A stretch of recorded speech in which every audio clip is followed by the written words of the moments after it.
wabarakatuh. Perkenalkan, nama saya Yanur Maharus Satiti Putri, NIM 33020190071.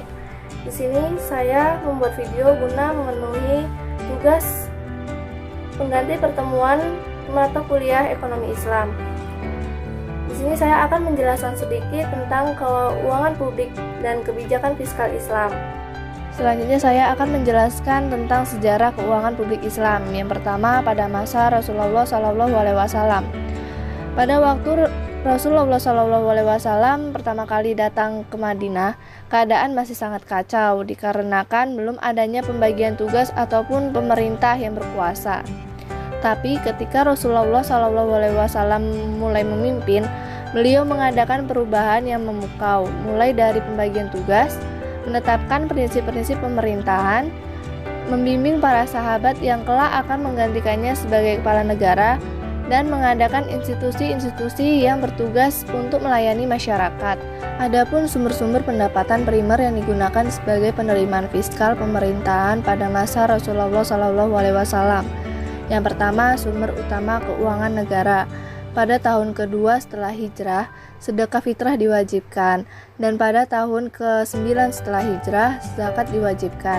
Dan pada masa ini mulai ada pembagian pegawai yang mengelola zakat. Mereka digaji tidak secara resmi, tapi ada dana tertentu dari zakat tersebut. Yang kedua, sumber sekunder keuangan negara, yaitu terdiri dari uang tebusan untuk tawanan perang, wakaf, nawaib, zakat, dan kurban. Yang ketiga, lembaga keuangan negara, Baitul Mal. Di abad ke-7, semua hasil pengumpulan negara harus dikumpulkan terlebih dahulu dan kemudian dikeluarkan sesuai kebutuhan negara. Hasil pengumpulan itu adalah milik negara, bukan milik perorangan. Tempat pengumpulan tersebutlah yang disebut dengan Baitul Mal. Berikutnya, yang kedua, keuangan publik pada masa Khulafaur Rasyidin. Yang pertama, masa kekhalifahan Abu Bakar As-Siddiq. Pada masa pemerintahan Abu Bakar, banyak terjadi kemurtadan, tapi dengan kelihayannya memimpin, beliau dapat menyelesaikan masalah tersebut. Dalam masa jabatan beliau telah menyelesaikan masalah kemurtadan, cukai, dan orang yang enggan membayar zakat. Beliau sangat memperhatikan keakuratan perhitungan zakat dan pendistribusian zakat tersebut. Yang kedua, masa kekhalifahan Umar bin Khattab.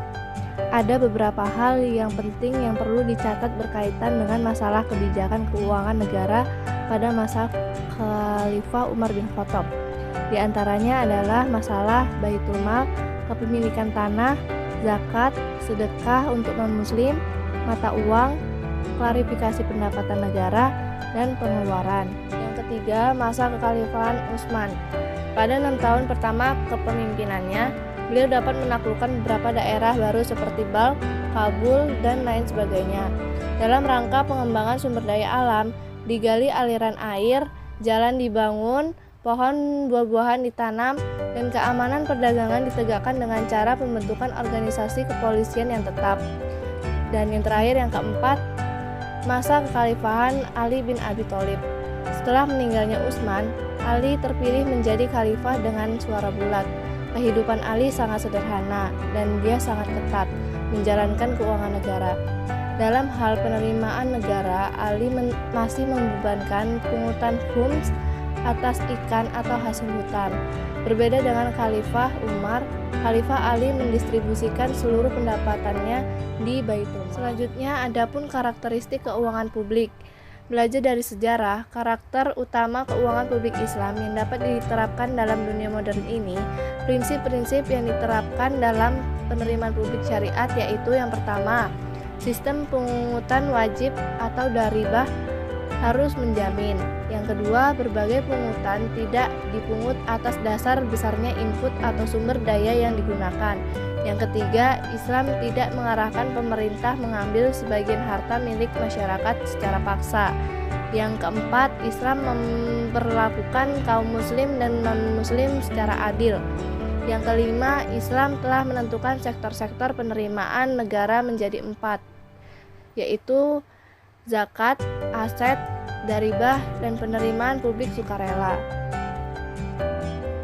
Selanjutnya, prinsip yang harus diterapkan dalam aspek pengeluaran publik syariat adalah yang pertama, alokasi zakat merupakan kewenangan Allah Subhanahu wa taala. Yang kedua, penerimaan selain zakat dialokasikan mengikuti beberapa prinsip pokok, diantaranya yang pertama, belanja negara harus diarahkan semaksimal mungkin. Yang kedua, menghindari mudarat. Yang ketiga, individu dapat dijadikan alasan demi menghindari mudarat yang lebih besar. Yang keempat, pengorbanan individu dapat dilakukan demi menghindari kerugian dan pengorbanan bersifat umum.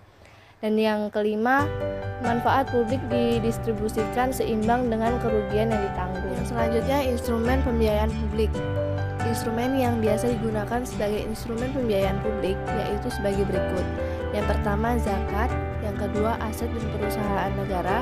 Yang ketiga, kharaj. Yang keempat, jizyah. Yang kelima, wakaf. Terakhir, kebijakan dan instrumen fiskal pemerintah Islam. Kebijakan fiskal merupakan salah satu perangkat untuk mencapai maqasid syariah atau tujuan syariah yang dijelaskan Imam Al-Ghazali, termasuk meningkatkan kesejahteraan dengan tetap menjaga keimanan, kehidupan, intelektualitas, kekayaan, dan kepemilikan. Kebijakan belanja pemerintah dalam sistem ekonomi Islam dapat dibagi menjadi 3 bagian, antara lain. Yang pertama, belanja kebutuhan operasional pemerintah yang rutin. Yang kedua, belanja umum yang dapat dilakukan pemerintah apabila sumber daya tersedia. Yang ketiga, belanja umum yang berkaitan dengan proyek yang disepakati oleh masyarakat.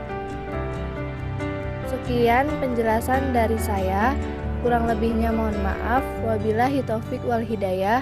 Wassalamualaikum warahmatullahi wabarakatuh.